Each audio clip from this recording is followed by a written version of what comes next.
स्वतःच्या पावलावर राहण्यासाठी आपण काय केलं पाहिजे हे त्यातनं तुम्हाला फ्रेंड्स, आत्मनिर्भर बनने की क्षमता वास्तव में हर व्यक्ति में होती है, परंतु बहुत ही कम लोग ऐसे होते जिन्हें अपने ऊपर विश्वास हो। दूसरों का सहारा ढूंढना तो उनकी आदत से बन जाती है। यह बात हमें कभी नहीं भूलनी चाहिए कि दूसरों के सहारे चलना तो बड़ा आसान है, किंतु इससे हमारी रही सही शक्ति क्षीण हो जाती है। मस्तिष्क और योग्यता इनका जितना उपयोग किया जाएगा ये उतने बढ़ेंगे, इनका उतना ही विकास होगा। एक विडंबना है कि अपने आप कुछ करने की बात तो जैसे इन लोगों के मन में आती है। कुछ लोग अपने आप एक ही काम करते रहते हैं और वह है अपने बदनसीबियों का रोना रोना या दूसरों के आस रहकर उनके गुणगान करना। ऐसे लोग जिन्हें सदा दूसरों के ही बल पर विश्वास होता है, वे केवल पिछलकों की संख्या पाकर निंदा के पात्र बने रहते हैं। ऐसे लोग अपनी आंतरिक शक्तियों का भी लाभ नहीं उठा पाते। फ्रेंड्स, ये न समझना आप यदि जन्मजात नेता नहीं है तो ऐसे लोग हैं। जन्मजात कोई क्या होता है, कोई महान नहीं होता, कोई वैज्ञानिक नहीं होता, बल्कि एक अबोध बालक जन्म के बाद अपने में ऐसी शक्ति पैदा करता है जिसके सहारे वो अपने व्यक्तित्व की एक अलग पहचान बना लेता है। इतिहास में ऐसे बहुत से लोग हुए जिनमें नेतृत्व करने की क्षमता नहीं थी, फिर भी वे अपने प्रयत्नों से, अपने परिश्रम से, अपनी योग्यताओं का विकास करके महान नेता बने। नेता वही होता है जो किसी पर निर्भर हो, जिसमें नेतृत्व करने की क्षमता हो, जो दूसरों के विचारों का सहारा लेना आवश्यक न समझता, उसमें स्वयं सोचने और अपने कार्यक्रमों को स्वयं निर्धारित या कार्यान्वित करने की क्षमता होती है। लोगों की संख्या बढ़ाकर भीड़ के बीच में चलना तो कोई बड़ी बात नहीं। बड़ी बात तो यह है कि लोगों के दिलों में अपना स्थान बना जाए, चाहे लोगों की संख्या कितनी कम क्यों न हो। ऐसे लोग वही होते हैं जो आत्म विकास करके शक्तिशाली हो चुके। ऐसे ही लोग अपने भाग्य को बदल देते हैं, अपने साथ साथ दूसरों का भी भाग्य बदल देते हैं। फ्रेंड्स, आज के युग की विडंबना यह है कि आज कोई किसी न किसी का सहारा ढूंढते नजर आता है। किसी को अपने धन का सहारा लेना पड़ता है, तो किसी को अपने फ्रेंड का, कुछ तो अपने वंश पर ही खुले नहीं समाते। ऐसे तो बहुत कम लोग होते जिन्हें अपने ऊपर पूरा विश्वास हो। दूसरों की शक्ति पर चिढ़ने वालों का एक मनोविज्ञान यह भी होता है कि ऐसे लोग सदैव किसी न किसी को दोषी ठहराकर अपना पक्ष बचाने के अवसर ढूंढा करते हैं। वास्तविकता यह है, इस प्रकार की आदत कायम रखने की परिचायक है। आत्मनिर्भर बने, आत्मनिर्भर बनने की आदत डाली। आदत कारण उस समय होता है जब एक बच्चे को उसका पिता कोई विशेष कार्य करने को कहता है तो वह संतुष्ट नहीं होता, लेकिन जब वह अपने ढंग से उसी कार्य को करता है और उसे पूरा करने के लिए संघर्ष कर विजय प्राप्त करता है तो उसके चेहरे पर खुशियों की लहरें तिरकती नजर आती है। इस प्रकार की विजय की भावना उस बालक को शक्तिशाली बनने का एहसास दिलाती है। फ्रेंड्स, स्कूल की शिक्षा या कॉलेज की शिक्षा केवल व्यक्ति की व्यवहार कुशलता और योग्यताओं की वृद्धि नहीं करती, यह तो व्यक्ति के हाथ में औजार थमा देती है। इस औजार का सही इस्तेमाल करना आदमी को स्वयं सीखना पड़ता है। हेनरी वार्ड बीचर अपने समय के एक महान विचारक अपने बारे में कथा सुनाया करता है। जब मैं बच्चा था तब मुझे किसी तरह से आत्मविश्वास की शिक्षा दी गई। मुझे ब्लैक बोर्ड के पास भेजा जाता था। मुझ में शंका और संदेह होने का डर था। मेरे टीचर मुझे बार बार कहते कि इस पाठ को अवश्य पढ़ें। उनके स्वर में काफी क्रोध हुआ करता था। उनका यही कहना था कि हमें केवल प्रश्नों के उत्तर चाहिए। यद्यपि उन शिक्षकों का यह व्यवहार कठोर ही प्रतीत होता था, किंतु इतने सारे बच्चों को सीधी राह पर लाने के लिए उनका यह व्यवहार उचित ही था। और इस व्यवहार का नतीजा था कि 1 मास से भी कम समय में विधि ने मन मैं उन सभी सवालों के जवाब निकलने लगा जो मुझे सबसे कठिन लगते। एक दिन मुझे ब्लैक बोर्ड पर एक सवाल हल करने को कहा है। जैसे मैंने सवाल को किया, टीचर बड़े कठोर अंदाज में बोले, बिल्कुल गलत। अब मेरे पश्चात उन्होंने किसी दूसरे छात्र को बुलाकर उसी सवाल को हल करने को कहा। उसने उसी तरीके से सवाल को किया जिस तरीके से मैंने किया था। मेरा उसका जवाब एक था। फिर टीचर उसकी पीठ थपथपा के बोले, शाबाश, तू तो इस सवाल को हल करने में सफल हो गई। और मुझसे आने लगे। मैंने तुरंत ही खड़े हो, टीचर, यदि इसका मेरा जवाब है, सुलझाने का तरीका है, फिर आपने मुझे डांट कर गलत क्यों कहा? तब टीचर बोले, यह बात तूने पहले क्यों नहीं कही जब मैंने तुझे गलत कहा? केवल पाठ को याद करने से कोई मतलब नहीं। हमारे भीतर यह दृढ़ विश्वास होना चाहिए कि जो कुछ हमने याद किया उसे कोई काट नहीं सकता। इसे ही आत्मविश्वास करते हैं। और जिनमें आत्मविश्वास होता है वही तर्क दे सकता है, वही बस यानी कि चर्चा कर सकता है। लेकिन जिसे स्वयं अपने ऊपर ही विश्वास न हो वो क्या कर करेगा? उसके तो अच्छे कार्यों को भी अगर हमने गलत कहा तो उसे यही समझ लेना होगा, हो सकता है वो गलत हो। मनुष्य को भ्रम होता है कि अकेले काम करने से अच्छा किसी दूसरों की सहायता लेकर काम करना होगा, लेकिन अपने ऊपर विश्वास करके पूरी लगन से अगर कार्य को किया जाए तो उसमें सफल होने की आशा दो गुनी हो जाती है। हर महत्वाकांक्षा का अर्थ होता है अपनी शक्तियों का परीक्षण करना, लेकिन दूसरों की नकल करना, दूसरों पर निर्भर रहने से व्यक्ति में दुर्बलता ही तो आती है। शक्ति तो हमारी स्वयं के मेहनत करने से आती है। अखाड़े के पास बैठकर हम अपने शरीर को शक्तिशाली नहीं बना सकते, या दूरदर्शन पर एक्सरसाइज प्रोग्राम देखकर हम अपने शरीर को तंदुरुस्त नहीं बना सकते। इसके लिए हमें स्वयं ही व्यायाम करना होगा, स्वयं ही एक्सरसाइज करनी होगी। फ्रेंड्स, यदि आप जीवन में सफलता चाहते हैं तो इसके लिए आपको स्वयं ही प्रयास करना होगा, स्वयं उस रास्ते पर चलना होगा जो आपको उन्नति की ओर ले जाता है, और वो रास्ता है आत्मविश्वास का। अपनी शक्ति को पहचान कर आप सफलता प्राप्त कर सकते हैं। मगर यदि आप यह सोचते हो कि संसार में कोई दूसरा व्यक्ति काम करे और सफलता हमें प्राप्त हो, तो ऐसे कैसे हो सकता है? जो लोग बच्चों को इस प्रकार जीवन क्षेत्र में उतरना चाहते हैं तो वे बिना किसी संघर्ष के, बिना कोई कष्ट उठाए आगे बढ़े, तो वे उनकी राह में कांटे बिछाते हैं। संतान को ऐसा बनाना कि वह किसी भी प्रकार के संघर्ष का सामना करने में अयोग्य हो, तो इसका सीधा अर्थ यह हुआ वे लोग अपने संतान का भविष्य शुरू से बिगाड़ते हैं। संतान को सुख और ऐश के झूले में झुलाने वाले मां बाप संतान के सबसे बड़े दुश्मन होते हैं। दूसरों की तो छोड़ो, वे उसे स्वयं को पहुंचाने की जहमत भी उठाने नहीं देते, स्वयं को पहुंचाने के कष्ट भी उठाने नहीं देते। बच्चों को भी समझना चाहिए कि स्वर्ग जाने के इच्छुक को स्वयं ही मरना पड़ता है। स्वर्ग वही जाएगा जो मरेगा, दूसरा कोई नहीं जा सकता।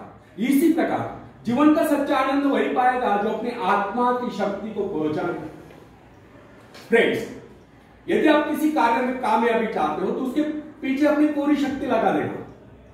नवयुवकों का या नवयुवतियों का स्वभाव होता है सड़ना, सीखना, अनुसरण करना। लेकिन अगर उनके अभिभावकों द्वारा या मां बाप के द्वारा बचपन से सारे इशारा देकर उन्हें जीवन संघर्ष के लिए हतोत्साहित किया गया हो, निराश किया गया हो, तो इसका परिणाम ये निकलता है कि वे अकेले चलना भूल जाते हैं। उनकी हालत बैसाखियों पर चलने वाली हो जाती है। फिर तमाम उम्र में बिना किसी सहारे के चले नहीं पाते। इसलिए फ्रेंड्स, यदि जीवन में कुछ करना चाहते हो, कुछ बनना चाहते हो, तो अपनी सहायता स्वयं करें। किसी की सिफारिश से प्रभाव से आगे बढ़ने की प्रयत्न आपके भविष्य को नष्ट कर देगा। स्वयं को इस युक्त बनाओ कि आपको किसी दूसरों से सहायता की आवश्यकता नहीं हो। अपने भीतर अथवा साहस और विश्वास जगाइए। आनंद तो उसी उन्नति में आता है जो स्वयं के द्वारा प्राप्त हो। दूसरों के भरोसे उनकी सहायता से आगे बढ़कर अपने को अपंग बनाने का क्या उपाय हो सकता है? इससे तो मनुष्य की अपनी सारी शक्तियां दम तोड़ देती है, अपनी बुद्धि कुंद हो जाती है। जो दूसरों की सहायता का मोहताज बना रहता है, जो अपना हाथ तक नहीं ला सकता, वो क्या कर सकता है? वो जीवन भर दूसरों का मोहताज बना रहेगा। ना उनमें आत्मविश्वास आता है, ना वे स्वयं के भरोसे आगे बढ़ पाते हैं। उनका तो भविष्य ही अंधकार में होता है। फ्रेंड्स, एक व्यक्ति है जिसके शरीर में स्वच्छ रक्त संचार हो रहा है, जिसके चौड़े कंधे हैं, सुंदर मजबूत दो हाथ है, जिसका वजन भी अच्छा है, जो सभी अंगों से युक्त तथा शरीर से चुस्त मस्त है। ऐसा व्यक्ति अगर दूसरों से सहायता मांगता है तो आप उसे क्या कहेंगे? उसके बारे में क्या सोचेंगे? अवश्य वो सर्वांग संपन्न होकर भी अपंग कहलाएगा। आप ऐसे अपंग मन पड़िए, आप सामर्थ्यवान बनकर दिखाइए, आप ऐसे बनकर दिखाइए कि लोग आपसे सहायता पाने की चेष्टा करें। फ्रेंड्स, क्या आपको पता है कि आप जिन लोगों को जानते हैं उनमें बहुत से ऐसे हैं जिन्हें किसी दूसरों से सहायता की प्रतीक्षा है। सही बात तो यह है कि उनमें से बहुत से लोगों को इस बात का भी पता नहीं कि उन्हें जो सहायता चाहिए वो कहां से मिलने वाली है। फिर भी वे इंतजार करते हुए सोचते रहते कि बस अब उनका काम बनने वाला है, उन्नति के द्वार खुलने वाले हैं, कोई उनकी मदद के लिए आएगा, उनके सारे कष्ट दूर हो जाएंगे। क्या ऐसा संभव है? वास्तव में कोई किसी की सहायता करता है? ऐसे सोचने वालों ने अपने गिरबान में झांक कर देखना चाहिए, क्या उन्होंने किसी दूसरों की कितनी सहायता की, उन्होंने आज तक किसकी कितनी मदद की? क्या कोई ऐसा व्यक्ति है जो कहे कि उन्होंने उसे सहायता की थी इसलिए वो आज उन्नति की चोटी पर है? फ्रेंड्स, यदि आपने या उन्होंने किसी दूसरों की सहायता न की तो फिर किसी दूसरों से सहायता की प्रतीक्षा क्यों? ऐसे लोग केवल अपने भूल के कारण आगे बढ़ने से रुक जाते हैं। हर इंसान को चाहिए कि वह केवल अपने सहारे आगे बढ़े, लौटने के रास्ते से मुंह फेर कर बिना किसी के सहारे आगे बढ़ता चाहिए। आत्मनिर्भरता से तो मनुष्य की शक्तियां विराट रूप धारण करके प्रकट होती है। आत्मविश्वास ही सफलता की नींव है। इसी आत्मविश्वास के सहारे हम दूसरों की सहायता करने में सफल हो सकते हैं।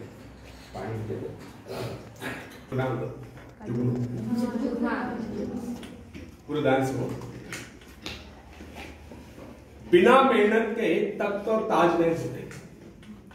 बिना मेहनत के तख्त और ताज नहीं होते। ढूंढ लेते हैं जुगनू अंधेरे में भी मंजिल, क्योंकि वे किसी बाहरी रोशनी के मोहताज नहीं होते।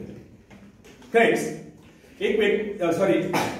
एक बहुत बड़े एडमिनिस्ट्रेटर का कहना है, एडमिनिस्ट्रेटर मींस प्रबंधक, एक बहुत बड़े प्रबंधक का एडमिनिस्ट्रेटर का कहना है, मैं अपने बेटे को ऐसी कंपनी में नियुक्त करना चाहता हूं जहां उसे कठिनाइयों का सामना करना पड़े, क्योंकि इससे उसकी सहन शक्ति और कुशलता विकसित होगी। यदि मैं उसे अपनी कंपनी में रखूंगा तो वो मेरे भरोसे बैठा रहेगा, हर निर्णय के लिए वो मेरा मुंह ताकता रहेगा, उसमें ठहरे हुए पानी की तरह सड़ान उत्पन्न होगी। आप सभी जानते हैं कि ठहरे हुए पानी पर मच्छर गुनगुनाते हैं, तो बहते हुए पानी पर राजस तैरते हैं। कितने सुंदर विचार थे उसमें। अगर हर माँ बाप अपने पुत्र या पौत्री के लिए इस प्रकार के उच्च विचार रखते तो वे अवश्य उनके भाग्य विधाता बनते। जो माँ बाप अपने बेटों या बेटियों को अधिक लाड प्यार से बिगाड़ देते कि बच्चा जब चाहे स्कूल जाए, जब चाहे छुट्टी कर ले, जब चाहे कॉलेज जाए, जब चाहे छुट्टी कर ले, जब चाहे काम पर जाए, जब चाहे छुट्टी कर ले, तो ऐसे बच्चे भविष्य में कुछ नहीं कर पाते, उनका तो भविष्य नष्ट हो। अपनी शक्ति पर स्वयं ही भरोसा करना पड़ता है। अपने कार्य स्वयं करने वाले ही सफल होते हैं। इसी से मानव के चरित्र का निर्माण होता है। जिन बच्चों को यह पता हो जाता है कि वे अपने माँ बाप के सहारे जीवित रह सकते हैं, वे अपने बल पर कोई भी कार्य समर्थ होकर भी कर नहीं पाते, वे वैसी कोशिश भी नहीं करते। जबकि उन्हें समझना चाहिए कि माँ बाप तो सदा के लिए उनके आश्रयदाता नहीं बन पाएंगे। एक दिन तो ऐसा आने वाला है जब उन्हें अलग अलग जीवन बिताना ही पड़ेगा। तब ऐसे लोगों को भयंकर मुश्किलों का सामना करना पड़ता है। इसलिए फ्रेंड्स, यदि आरंभ से अपने कार्य स्वयं करने की आदत डाली जाए तो यह आदत आपके भविष्य के लिए बहुत लाभकारी सिद्ध होती है। जब चाहे शक्ति के सहारे आप जमीन पर पांव टिकाकर आगे बढ़ सकते हैं। सफल वही होता है जो अपनी शक्ति पर भरोसा करता है। अपने काम स्वयं करने वाले सफल होते हैं। दूसरों के सहारे आगे बढ़ने वाले अक्सर भंवर में फंस जाया करते हैं। फ्रेंड्स, जिस नाव की पतवार आपके हाथ में नहीं, वह नाव आपको पार कराता है, इस बात की क्या करेंगे? आपका जीवन तो उसके हाथ में है जिसके हाथ में नाव की पतवार हो। वह चाहे तो आपको डुबो दे, चाहे पार करा दे। फ्रेंड्स, जब नदी में बाढ़ आती तब जो साहस है, जिसे अपनी शक्तियों पर पूरा विश्वास है, वह तो तैरकर उस पार चला जाए।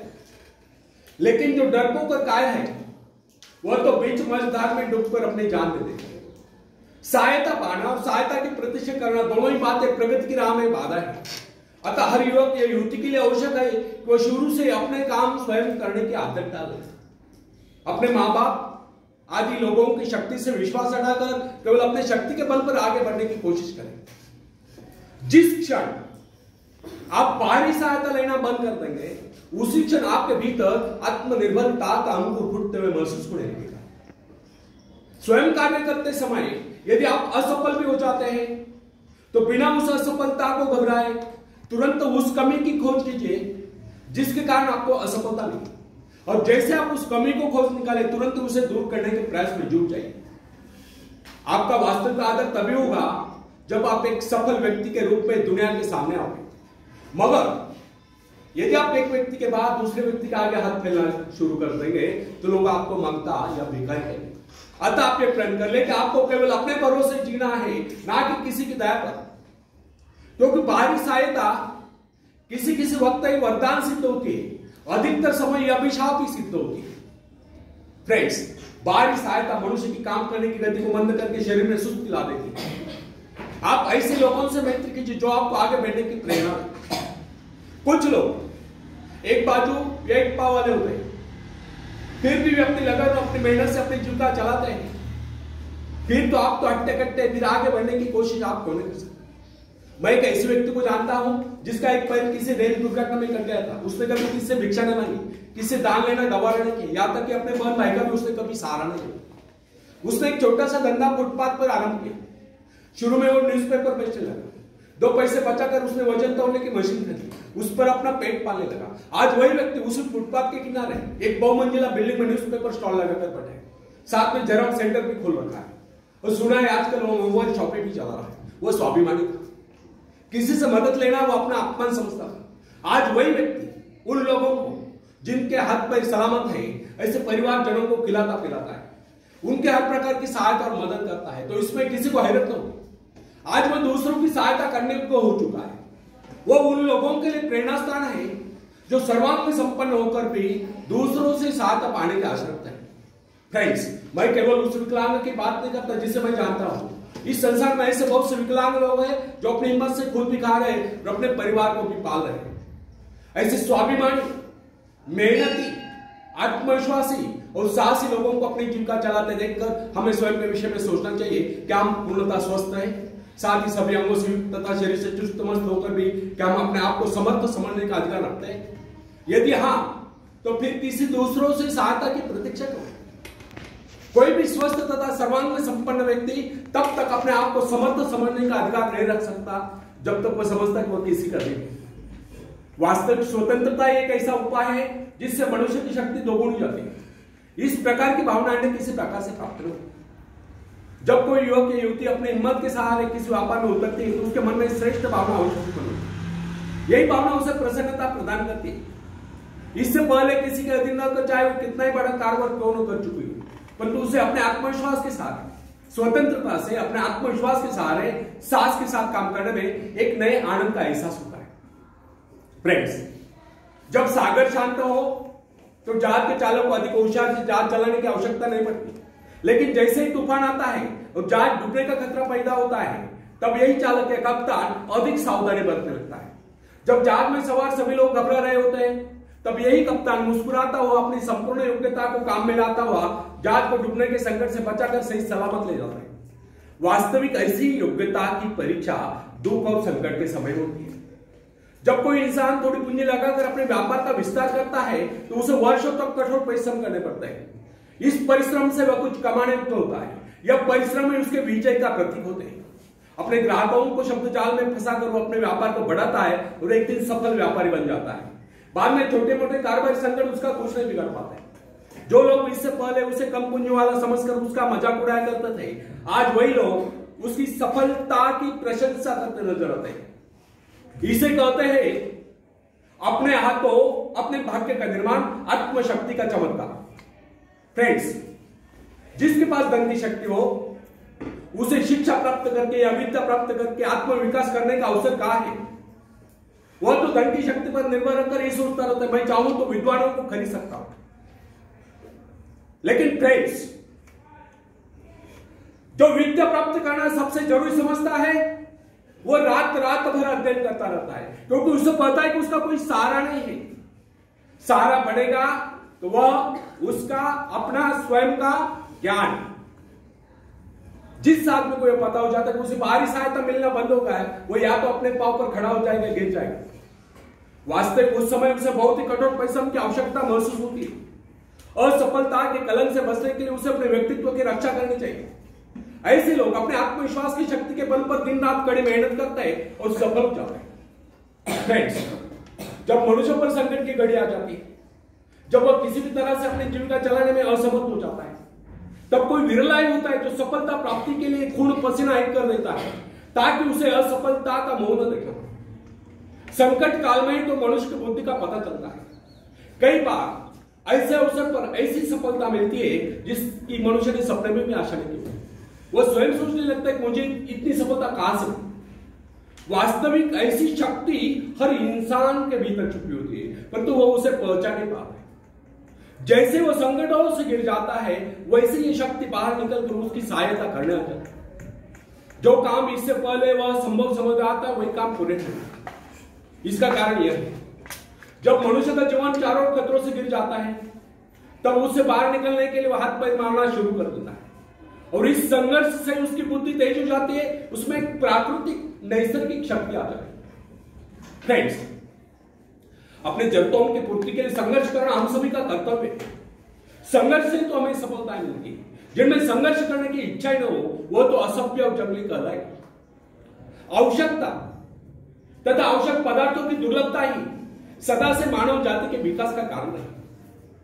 हर सभ्यता और संस्कृति का आधार श्रम और संघर्ष ही रहा। जो अपना लक्ष्य पाने में खो गए वही कुछ नहीं सका। कई वैज्ञानिक अपनी साधना में लीन होकर अपने लक्ष्य को पाने के संघर्ष में जूझते रहे। उनके परिवारजन अभावग्रस्त होकर भूखे मरते रहे, परंतु उन्होंने अपने उद्देश्य को प्राप्त करके चैन की सांस ली। जब उन्हें सफलताएं प्राप्त हुई तो लोगों को उनके विचार यानी कि शोध बहुत बड़े आश्चर्य से प्रतीत हुए। फ्रेंड्स, आवश्यकता ही आविष्कार की जननी, शोध की जननी है। यह जरूरत का ही कमाल है जिसने मानवीय सभ्यता को कहां से कहां पहुंचा दिया। अश्म युग से संगणक युग तक जरूरत की लक्ष्य का निर्धारण करते इस पाने के लिए वैज्ञानिक तथा शोधकर्ता जी जान से जुट जाते हैं। मनुष्य को गुप्त शक्ति का पता उस समय चलता है जब कोई जरूरत आकर उसके सामने खड़ी होती है, उसकी पूर्ति के लिए वो संघर्ष करता है। मनुष्य की गुप्त शक्ति आपातकाल में प्रकट होती है। इसका सीधा अर्थ यह हुआ, यदि मनुष्य को किसी वस्तु की आवश्यकता ही न हो तो उसकी आंतरिक शक्ति का अंत हो जाए। बाहरी सहायता लेने से भी इस आंतरिक शक्ति को बाहर निकलने का अवसर नहीं मिलता। जो काम इस शक्ति द्वारा लिया जाने वाला था वही काम हम दूसरों की सहायता लेकर झटपट कर डालते हैं और पंगु तथा शक्तिहीन बने रहते हैं। इसलिए फ्रेंड्स, हमें एक बात कदापि नहीं भूलनी चाहिए कि अपने मित्रों की सहायता लेने के बजाय या दूसरों की सहायता लेने के बजाय अपने आंतरिक शक्तियों की सहायता लेना हमारे लिए अधिक उचित होगा। क्योंकि आत्मनिर्भरता एक ऐसी शक्ति है जो मित्रता यानी कि मित्रों से ही हुई सहायता, प्रभाव यानी कि दूसरों का प्रभाव, धन संपत्ति, धन संपत्ति, ऊर्जा वज या बाहरी किसी भी प्रकार की सहायता, इन सब की सामूहिक शक्ति से ही शक्तिशाली होती है। आत्मनिर्भरता की सहायता लेकर मनुष्य भीषण से भीषण बाधाओं को भी पार कर जाता है, भयंकर कठिनाइयों पर भी विजय प्राप्त करता है, बड़े से बड़े आविष्कार यानी कि शोध करने में भी सफल हो जाता है। इंसानी गुणों में सबसे अधिक शक्ति आत्मनिर्भरता की है। जो इंसान अपने सहारे जीता है, जो अपने बल पर चलता है, जो अपने लक्ष्य पर चट्टान की भांति डटा हुआ है, जो बाधाओं को सामने देखकर जरा भी विचलित नहीं हुआ, जिसे अपनी कार्य कुशलता और कर्म शक्ति पर पूरा विश्वास है, वही सफल होता है। सत्य, पवित्रता और सुंदरता पर प्यार करना मनुष्य का स्वभाव, जो व्यक्ति मौलिक विचारों के बल पर जीता है, जिसके कुछ सिद्धांत है जिन पर वह आरूढ़ रहता है, जो अपने अवसरों पर दृढ़ता से कायम है, लोग उसे आश्चर्य से देखते हैं, उसके अनुयायी बनने का प्रयत्न करते हैं, क्योंकि लोगों की दृष्टि में वो महान है। फ्रेंड्स, यदि आप भी महान बनना चाहते हो तो अपनी शक्तियों को पहचानो। ईश्वर ने जो शक्ति आपको प्रदान की है वह आपके भीतर छुपी हुई है, उसे जगाकर बाहर लाओ। यदि आप उसे जगाने में सफल हो गए तो सफलताएं आपके कदमों तले होगी और आप कामयाबी के शिखर पर होंगे। आखिर में एक शेर मैं सुनाना चाहता हूं। तुम उड़ सकते हो मुक्त आकाश में, तुम मुक्त आकाश के पंछी, तुम व्यर्थ ही डरे हो, तुम भूल गए हो कि तुम्हारे पास पंख है, तुम पैरों से चल रहे हो, तुम आकाश में उड़ सकते हो। थोड़ा फड़फड़ाओ ताकि तुम्हें एहसास हो जाए। ध्यान सिर्फ भरोसा पैदा करने के लिए, तुमने कुछ खोया नहीं, तुम सिर्फ भूले हो कि अपने पास पंख है, अपने पास पंख है। धन्यवाद।